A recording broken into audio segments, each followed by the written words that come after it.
Well, hello everybody. Thank you for coming to my channel. Today I'm going to give you a couple of tips and tricks if you are winter RVing, and maybe this will help you stay warmer in your RV. So one of the things that I do when I go to sleep, let's see if I can get to it, is right here.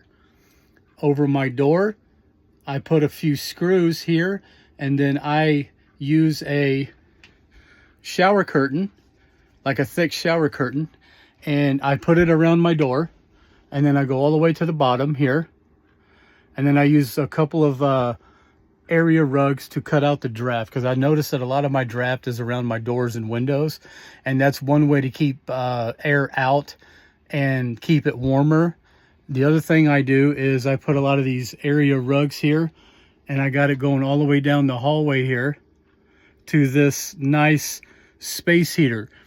And the one reason why I use this space heater here is because the air comes out from the bottom, and it seems like I have a really like a vacuum draft of about that high from the floor, and it just seems like all that cold air likes to hang around in that area.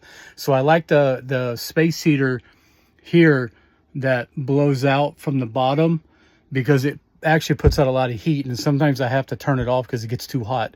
And I'll show you something else I do, because I don't use the bathroom. Of course, the water I can't hook up because it's going to get below freezing. I'm here in Fairbanks, Alaska. So our winter right now, we're low 20s for lows and mid 30s for highs. We've got a few flakes of snow on the ground. So I use my drapes, and I also have here, I'll show you.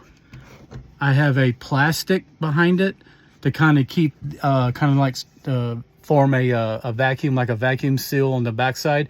Since I'm not using that area, I cut this off, and it's less space for my heater to heat up, so it makes it heat up quicker, and it keeps me heated up longer. And one thing I have noticed is that this RV is not rated for winter.